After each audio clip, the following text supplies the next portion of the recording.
Hi, my name is Matt Hendrickson. I'm a Vice President with DIOUSA. It's my pleasure to welcome you today to our DDA session. DDA stands for the DIO Digital Academy, and we offer the DDA in two different versions. A basic version where we walk you through actually placing an implant step by step as you optionally follow along on a typodont that we can send you if you desire, or you can just watch us go through the steps step by step, and we handle all of the basic coverage and detail of the DIOnavi surgical kits, the protocols, and every step that's required to go through and place an implant using the typodont as an example. The advanced session of the DDA, we're going to actually walk you through an actual surgery on a live patient. Today's course will be an advanced course where we'll be walking through and we'll take you from the beginning of evaluating the patient as they present, basics of the surgical plan, and actually walk you through the live surgery real time so you can see the clinician placing the implant using the DIOnavi system as we progress. Since today's course again is the advanced course, there will be some references back to items that were covered in the DDA basic session. So if you haven't been through the DDA basic sessions or the DDA on the typodont, again we encourage you to go back and watch those sessions as well. To give you a little bit of background on what DIOnavi is, DIOnavi is a world-class, literally the best in the world in my opinion, guided implant system that's going to walk you through surgical placements unlike any other guided system on the market. It's very unique because the planning is so simple and streamlined that it makes it very easy for you to upload your cases to our DIOnavi planners where we can then plan the surgical case for you.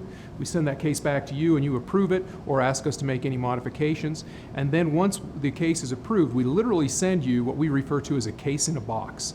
And that case in a box is then going to have everything that you need to perform that implant placement. Even possibly right down to the implant fixture itself that are appropriate for that plan. But in that box will be the implant guide that will go in the patient's mouth, as I mentioned, the implants themselves, possibly a custom abutment if appropriate, or the appropriate anatomical abutments. It will also include a drilling protocol that will walk you through step by step as you go through and place that implant.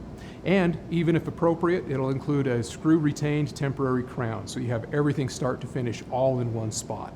It's very unique. So today's course won't really get into much about implant specifics, but it will be very specific to showing you how that DIOnavi system works to really let you do the most efficient surgeries possible, safely, predictably, with just fantastic clinical outcomes. The DIOnavi system is built using the DIO implant fixtures, which is a world-class implant manufacturer, providing the absolute best in implants and its other associated attachments. Also, DIO offers some really unique cutting-edge technologies, such as their UV activator, which is actually a chair-side UV activation system to absolutely provide the ultimate in hydrophilosity of the implant and maximize the speed that that implant integrates and is ready to restore. As you'll see as we go through this today also, the surgical guides are fit phenomenally and just provide absolute ultimate in accuracy as well.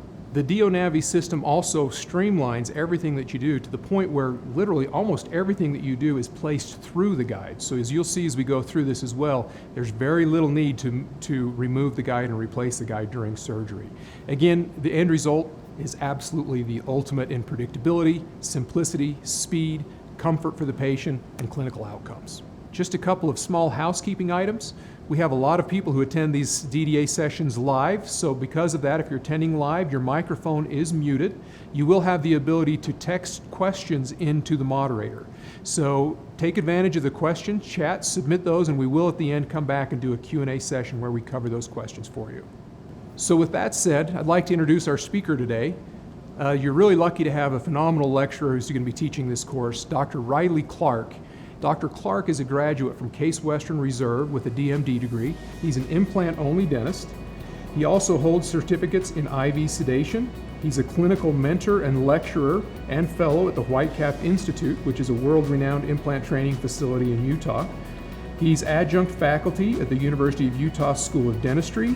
He has a master in implant prosthetics, and he's a board-certified diplomate of the International Congress of Oral Implantologists. But most importantly, Dr. Clark is the go-to expert when it comes to guided implant surgery. Dr. Clark has experience with just about every guided implant system out there on the market. In fact, he's consulted with many of the guided implant companies. He does use the DIOnavi system on a regular basis every day, so you really have a great opportunity, and it's going to be a real treat for you to have such an expert walk you through these DDA sessions today.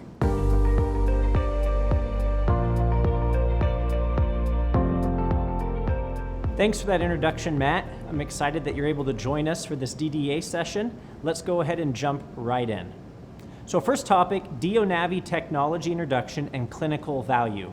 I'm excited to talk about this with you as I've had a lot of experience working with other dental implant companies, dental implant guide companies, different laboratories, and I've seen what's out there, which makes what I'm about to share with you even more meaningful to me and in my practice because it really is a level above the competition.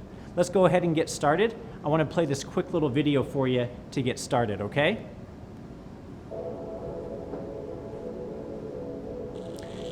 Here's a fun little video. I'd like to go through it. It highlights some of these technology pieces that really sets DIOnavi apart.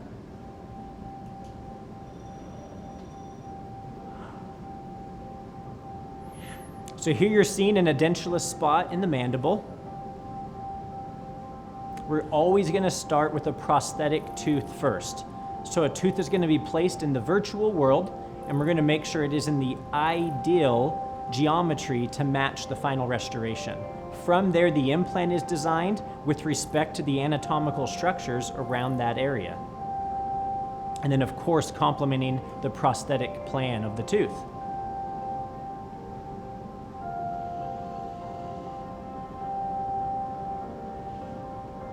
Here you're seeing the use of a special abutment called an anatomical abutment. That's going to be key in some of the workflows of the DIOnavi system. So here's the process, the implant coming right off the 3D printer. This 3D printer is specifically designed from DIOnavi to seamlessly work within their workflow.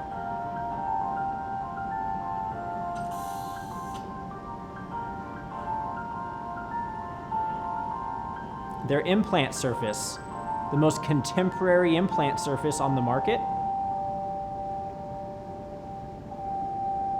And now you're going to see that implant be supercharged, so to speak, with the chair-side UV activation process. This is going to enable the implant to be even more hydrophilic, lending itself to faster healing time and a stronger implant at the end of the day.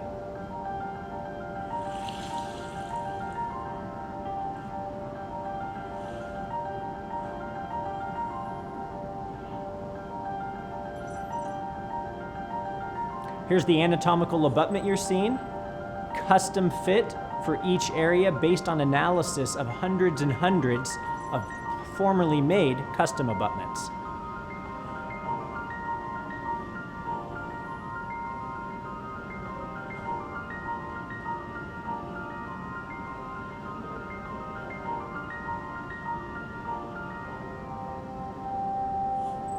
Now you're going to see the many clinical situations that the DIOnavi system is complementary to. Anywhere from edentulous areas, anterior aesthetic cases, posterior sinus cases, you name it, DIOnavi has a great solution for it.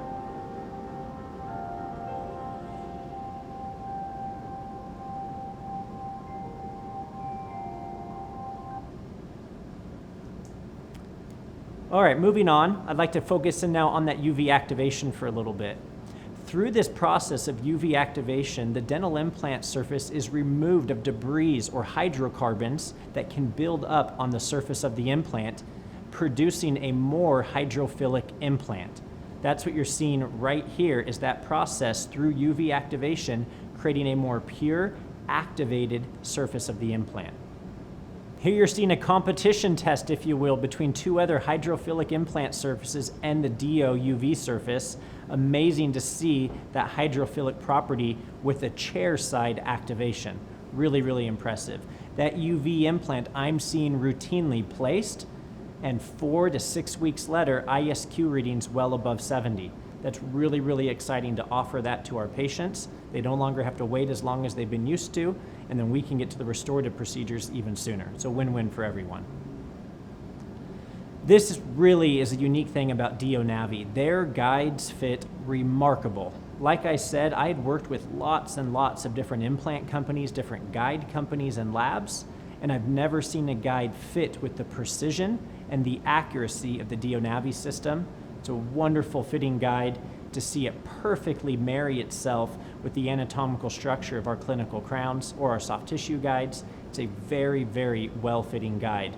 End of the day, we can thoughtfully plan our implants, we can tweak it all we want in the virtual world, but if that physical guide does not seat properly with precision, all of that thoughtful planning in the virtual world will not translate to any type of clinical benefit. And so I really appreciate a wonderful fitting guide, really, really important to a final outcome that we're really proud of. Another unique thing with DIOnavi, when they send my surgical reports with me, I get a structure map just like this that shows me how dense the bone is going to be around the body of my implant.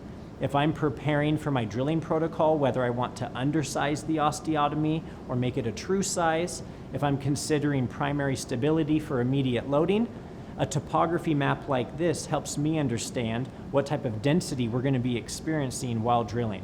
So through a Hounsfield unit measurement in the software, we can go before surgery even happens and make some clinical plans based on what the bone density is going to be like. I appreciate that extra boost of confidence to understand what the situation is going to look like clinically.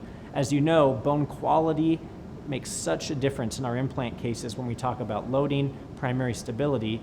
This takes a little bit of the mystique off of that analysis of what is it going to be like. Another thing I really like with DIOnavi is their drilling protocols. They'll show up on a sheet just like this, and this sheet just makes it seamless and easy to understand what the protocol is. Not in words, but in pictures. Anyone can read it, anyone can understand it. It makes it even easier for me as a clinician to be there and to see exactly what the drilling protocol is going to look like. As you can see at the bottom, there's a D3 step where you would end after density 3, and then there's a D2 or D1 step giving you some insight to what you might undersize your osteotomy as in preparation for primary stability. I like this. It's thoughtful, it's clever, it's streamlined, it's easy, it's convenient. That might be a theme of just what the DIOnavi system is, and this little picture form of their drilling protocol kind of epitomizes that exactness of what DIOnavi can do for you. Makes it easy and simple for you, so you don't need to think any harder than you have to. Last thing I want to mention when we talk about this is this anatomical abutment. These anatomical abutments, again, are designed from analyzing hundreds and hundreds of custom abutments, and they came up with some unique geometries, and those geometries are very complementary to soft tissue contours in the mouth. So you don't need to pay the price for a big old custom abutment, but you still get the benefit of an anatomical abutment that can go in, be very thoughtfully crafted relative to the soft tissues, could theoretically stay in the mouth the entire time, never needing to be removed, because it also doubles as a scan body. So this can be scanned in the mouth, and then from that impression, a final prosthetic can be planned. I appreciate the thoughtfulness with soft tissue. Soft tissue, we know that if we can put an abutment in early and leave it undisrupted, then with that, we will have a long-term soft tissue connection around these titanium surfaces. And so I love the idea of an anatomical abutment going in the day of surgery, staying in because it does not need to be removed for impression taking, and then being our final abutment if that's what you choose. It's a really clever abutment. It's a little more economical. It's very thoughtful to soft tissue. I think it's a very, very clever idea. They come in a variety of sizes, as I mentioned. You're seeing some of the size options right there based on anatomy, based on size and shape of the surrounding teeth and tissues. You'd select the right one from that. It's all done in the digital world, though, for you. So in the digital world, they can measure, look at that, hand select the right one for you. Just a couple of more slides I have here. This is a really cool case I did just a couple of weeks ago. What I love with this slide here is it really highlights, in essence, what the DIOnavi system does for me, for my practice, and my patients. This patient came in under 15 minutes. All of those implants went in with the guide, with surgical precision. The patient left thinking, have we even started? I love a system that lets the patient feel like they're a king or queen. I love a system that lets me as the clinician feel like I'm doing a great job for my patient, saving time, saving stress, and to get 3 implants just like that, parallel, thoughtfully planned relative to our prosthetics in a way that is efficient, good use of time, everyone is winning. My patients appreciate it, my clinic appreciates it, I certainly appreciate it as the clinician.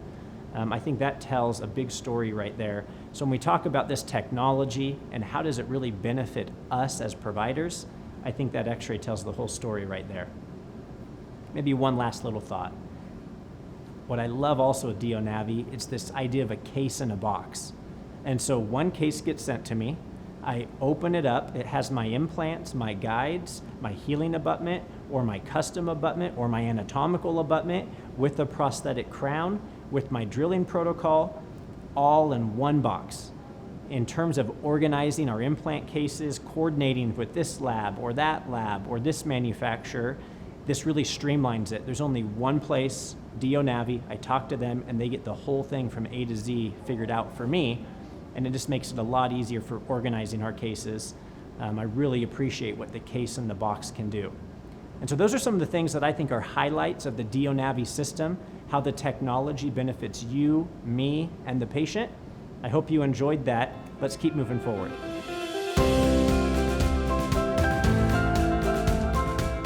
All right, now we're going to jump into our actual clinical cases. What I have up here is our very first case. This is number 10 implant in an edentulous site. As you can see from the profile of the tissues, there is a little bit of a concavity on that buccal surface. Ideally, I would have liked to have done a facial augmentation to create more uniform look. That unfortunately was not in the budget for the patient. Luckily, the bone that is there is going to work beautifully to get an implant in and still, I think, give us a screw retained restoration. And so in analyzing this case right here, tissues, we have to evaluate the tissues in our clinical cases. I like the amount of keratinized tissue. I like the biotype. The only thing that I would say is a strike in the negative is the fact that we have a little bit of a concavity right there. Overall, I really like this site. Let me just show you a couple more pictures of this case before we jump in and do our live surgery. So here you're seeing just an occlusal view. Again, you're seeing good tissues. You're seeing that she also has distal edentulous areas. We're going to treat those at a different time. Today the focus is number 10. Here you're seeing another view that's going to highlight some of the buccal contour issues. So there again, you're seeing the tissues look really good to me, and then a final picture, and then we'll get into some of the virtual planning, the anatomical analysis of the osseous structures that we looked at. So one more site right there. That's our goal for today, is to put an implant in there with a custom abutment and an immediately delivered temporary. We'll see how surgery goes in a little bit, but now let's jump into the CTs and look at the bone.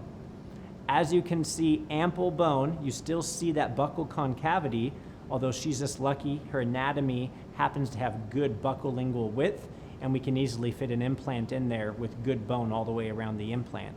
And so I like that. I don't see any concerns there. Obviously, we don't want to go too apical. We'll run into the floor of the nose and the sinus area, but the roots of the teeth are nice and parallel to each other. We have good bone quality. I'm really excited for this case. I think this will be a really good one. Let me show you what came from the DIO lab in terms of a planning standpoint. So right here, you're seeing exactly a screenshot of what was in my DIOnavi portal that shows the planning from our laboratory. You're seeing a prosthetic tooth being planned, and then the implant being positioned relative to the osseous structures, and of course the prosthetic tooth. You can see our implant has at least 1.5 millimeters of bone around the buccal, around the lingual.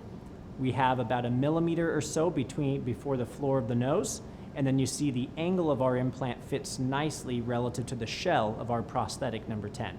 So that's our case for today. I really like the way it looks, and I just want to highlight one more thing, and that's this case in the box I did. So here's the box that came from my patient. You see the surgical guide, you see the dental implant, my custom abutment, 2 different temporaries, hopefully to get the shade just perfect. I ordered 2. Don't have to do that, but I'm a little bit OCD, so I thought let's order 2 and make sure we get the shade just perfect. And then you see a backup healing abutment if we decide for some reason not to put the temporary in today.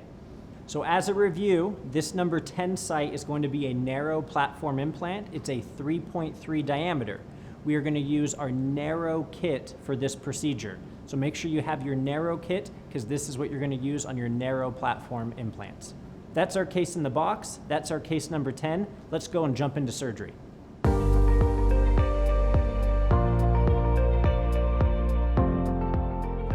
So we've got our patient here. She is lightly sedated. I went ahead and put just about a carp in the buckle and maybe a quarter a carp at the palate. I used Septicaine 4%, 1 to 200,000 epinephrine, and just waiting for it to soak in a little bit. The first thing we're going to want to do on any case is to make sure we try our guide in and it fits properly. This is always an exciting thing, because if this guide doesn't fit just beautifully, we can't start with our surgery yet. So I'm going to go ahead and roughly seat it, and then once I feel like we're lined up, I'm going to put some good pressure, and this one literally clicked into place, which I will take. And then my eye likes to look right around here, make sure it's sitting nicely. Buccal contour, you're seeing same thing right here, same right over there. And if I get a mirror, you can check the distal areas as well. All these little windows are there to help you visualize the guide seated everywhere. Real big for me if you can. Beautiful. That right there is beautiful. That could belong in a textbook. Look at that. Beautiful fitting guide. No rocking or anything. Where we're going to focus right now is in this site. The fact that I see a gold sleeve means that this is a narrow implant site. The other ones are blue, blue, and so here at gold is a narrow implant site. So I love the way the guide fits. Looking at our drilling protocol, we're going to start with a tissue punch and then the bone flattening drill. I'm at 100 RPMs, real big for me.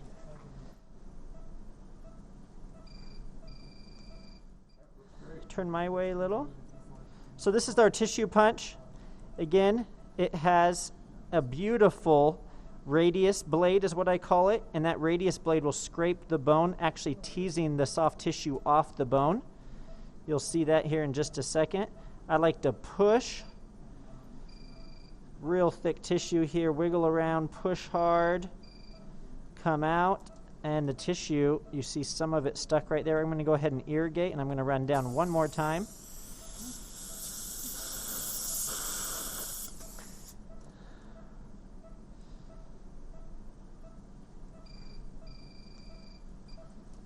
There it is. There's the tissue you typically see it on the side. Here's a little trick. I have my assistant come and just suck that right out of the side. Sometimes it works. Not today, it's stubborn. We'll leave it in there, but that's the tissue punch. Now we're going to use our bone flattening drill. We're going to go to the bottom, meaning the more apical part of this black line, okay? Oh, already there, pretty soft on top. A little bit of bone, irrigate. We're then going to use our drill tube. This drill tube gets inserted all the way down into this. First drill is a 7 drill, 2x7. I'm going to put the 2-7 here. Constant pressure all the way down, 10 seconds of drilling, all the way down, and then up, and irrigation. Beautiful. Now we're going to do a 2x13.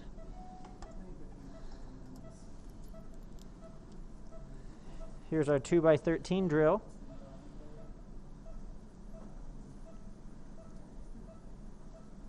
That might be stopping me just a little, but that's going to be just fine.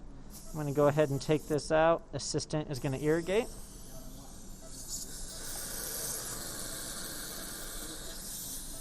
Following our drilling protocol, we're going to do a 2.5x7. So there's my 2.5x7 drill. This part is going to be used to stabilize itself within the guide. So I'm going to seat it until it's all the way flush with bone. Then I'm going to run. Pretty soft. If you're looking at our drilling protocol, it recommends going to a 2.5x13. I'm going to make an executive decision, and I'm going to go 2.5 to 11.5 only, and I'm going to put our implant in, actually. So 2.5 by 11.5. I'm going to leave the apical end not nearly as drilled, hoping to get more primary stability there. I want to put an immediate temporary on this, and so primary stability is very important. I'm actually done drilling at this point. So now it's time to put our dental implant in. We're going to go ahead and activate our 3 by 13 in the UV activator.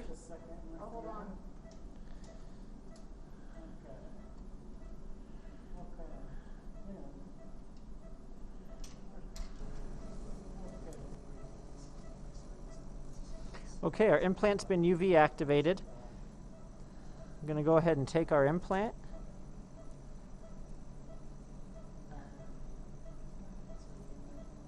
There's our implant. My motor now is at 30 RPMs, 35 of torque. Real big for me. I'm going to push this as far down as it will go. That's about it. And again, bottom of this black line is going to be my stopping point. As you know, the kit here is a 12 millimeter offset. That is the narrow. It's already showing some torque, and it has a ways to go, but I'm optimistic that I want this torque value. Still going. I'm just about there, and obviously, so I have about 1.5 millimeters left. I'm going to go ahead and use the torque wrench to do this. Now here's something unique with the DIO system. I do need to line up properly with one of the indicators on the guide sleeve. As I get closer, I'll point that out. I got this on backwards. So right there you see it's basically lined up, but that is not all the way to depth. So I'm going to take this to depth. It is not getting any tighter just yet. Almost to depth. Right there would work. I'm going to go a little more. I'm going to go one more past that, and right there I'm going to go one more right there. Let me point this out with an Explorer. This is a really important part of this procedure. This right here, this little indicator here to there has to line up with the indicator on the driver right there.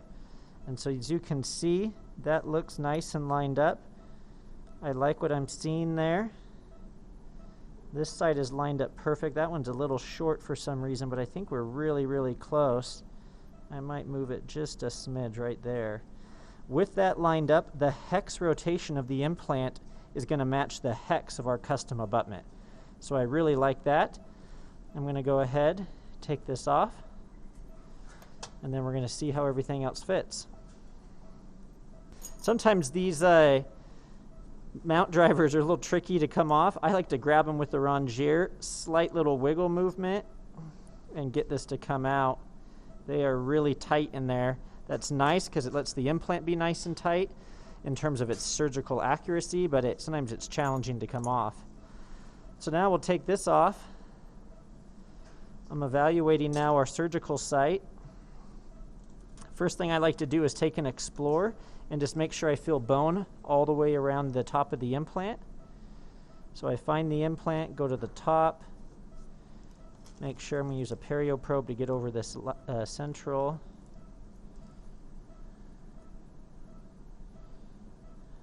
Yeah, I like what I'm feeling there. That looks pretty good. Let's take a mirror and let me take a peek. Little thin on the palate. I think we kind of knew that.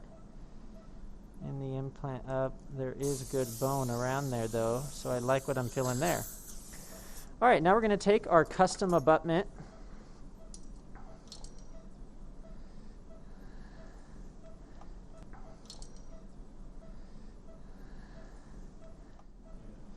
So here's my custom abutment. Here is a temporary crown. You see the hex orientation there. We're going to do the best we can to suction some of the blood here. I'm going to try to hold this in the right position.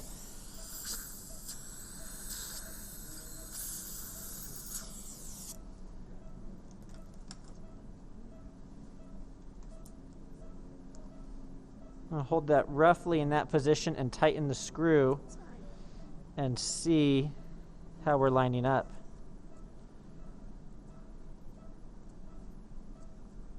Is this even?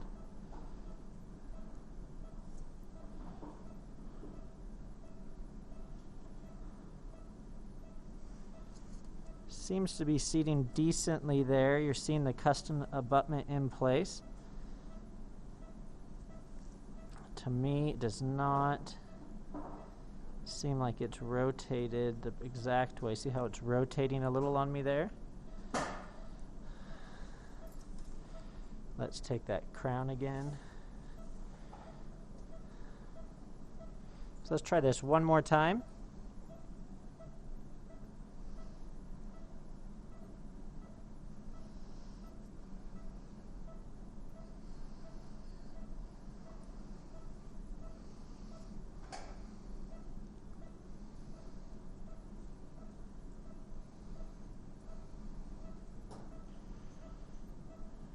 Appears to be down all the way.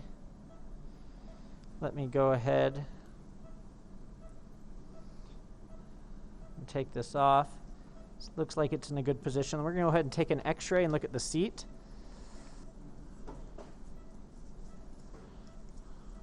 Okay, real big for me. How big can you open? There you go.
So now it looks like the abutment is seated properly.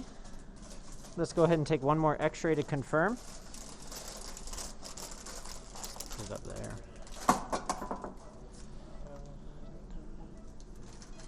Real big.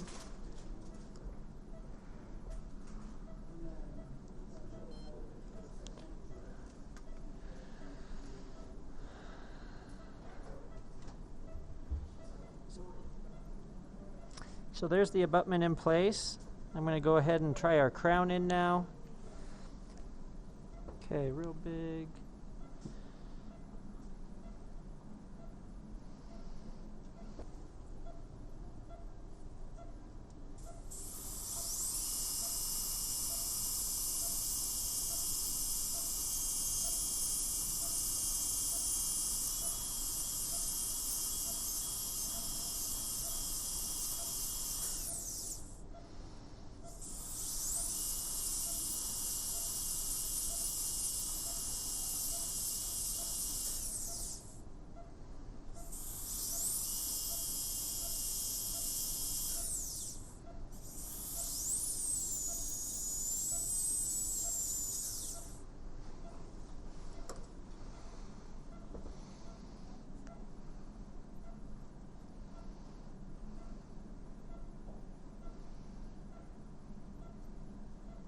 So there's the crown in place. Again, our color is close. It's a little bit lighter. I'm going to go ahead and floss these contacts. No proximal contact adjustment has been done. Let's see how they look. No marginal adjustment was done. I decreased the height just a little bit of the lateral. It was a little bit long. I'm going to go ahead and have my assistant hold, and I'm going to floss right on top. Beautiful little snap there. Keep holding. Let's check the distal. Beautiful. It's pretty remarkable. No proximal contacts done, no final impression obviously taken, but I'm seeing a crown right now that has perfect contacts mesiodistal because of the accuracy of the guide. I've done this quite a bit, but every time I do it, it still kind of blows my mind that that even works, that that's accurate. That's phenomenal. And then this case is all done. We've tried in the temporary, we've confirmed occlusion, we've looked at proximal contacts. I'm going to go ahead and cement the temporary. First thing I'm going to do is put a little Teflon in the back access, and then we'll put a little temporary cement on this abutment, double check occlusion, and then this case is all done. Here's a little Teflon. Clear Teflon. Mm-hmm.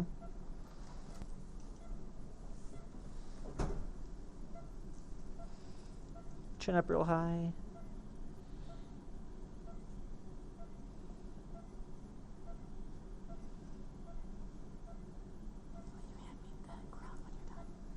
Mm-hmm. Go ahead and water that, clear that up real good.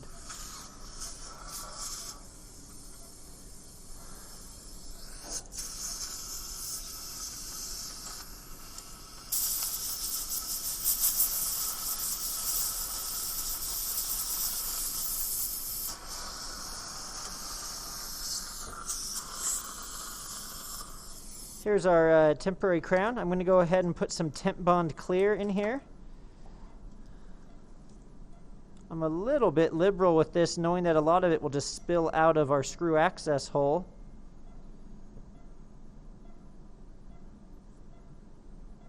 But we will do a good job cleaning that up.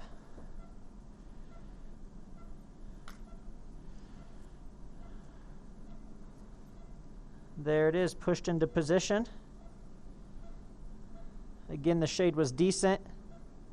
Not a perfect match, but that is darn well a perfect solution for the patient. They came in with no tooth and a flipper, and they get to leave with that. We get to get the flipper out of there. She's going to love that. So that looks fantastic. We're going to let that set up. Let's see the patient close all the way down. See, we're not touching there. Looks beautiful. We'll fill that access hole in just a minute, and then we're all done. That's a great surgery. Thanks for watching, you guys.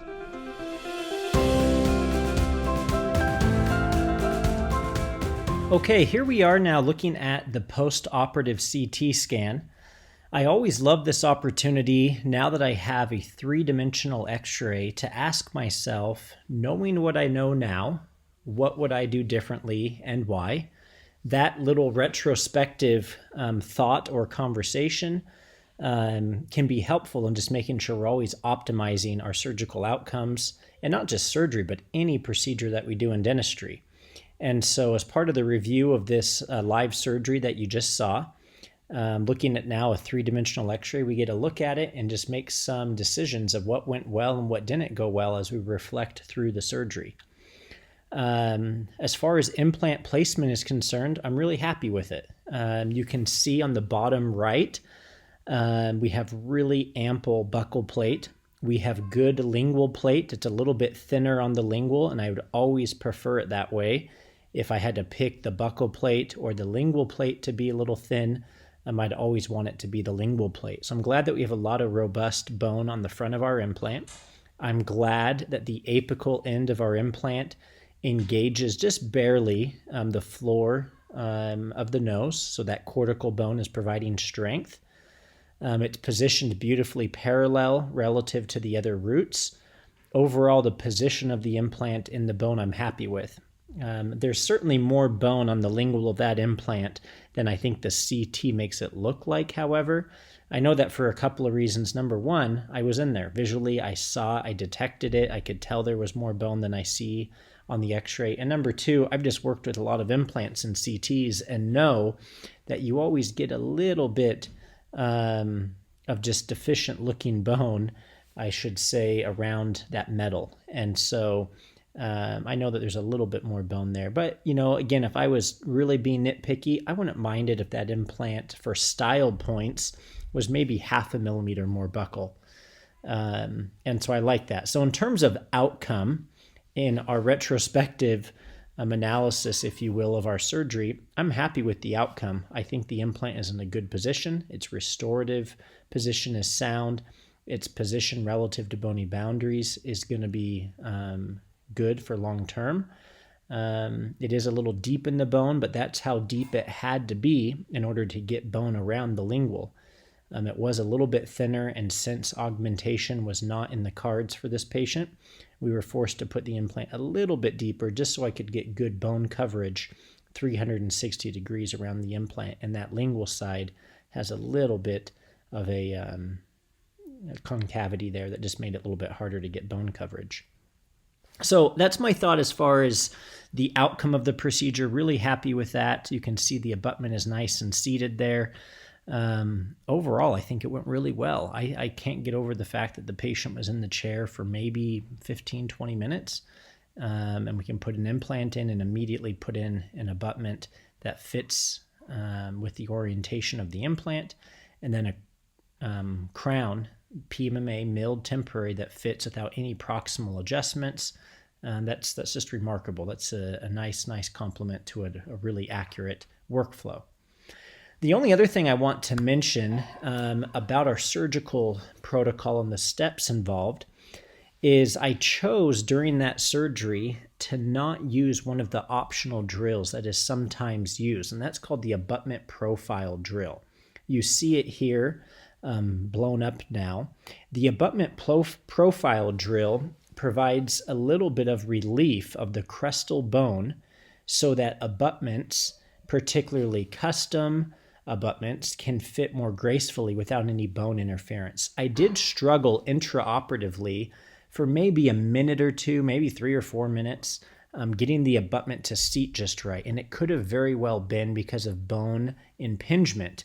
And so this abutment profile drill I chose not to use, feeling that the bone was very soft and probably not impinging. However, I think if I could go back and do the case over again, I probably would elect to use the abutment profile drill just to make my life a little bit easier and not kind of have that wondering moment. I wonder if I should have used that. And so that was maybe one other thought I just wanted to bring up in the post-operative conversation.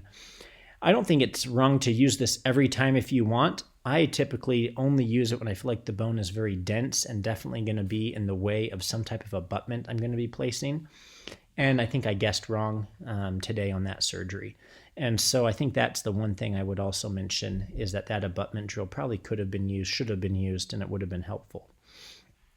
Overall, I hope that the surgery was helpful, seeing it live. I hope you appreciated the ease of the system, the accuracy of the system. I think it's really, really neat to give patients that sort of treatment and that sort of time frame in terms of a short procedure all the way now to a fixed temporary without waiting for healing or anything like that. We'll let that implant heal up probably 2 to 3 months, and then we'll get in there. We will remove the temporary, and we'll take some final impressions to have the final crown made. If all the tissue looks perfect, that abutment that was placed will stay in there the whole time. If not, then obviously it'll be replaced with a new custom abutment. So that's kind of my post-operative conversation around that case. I hope you enjoyed the surgery, and those are just a few thoughts I have about kind of how surgery went.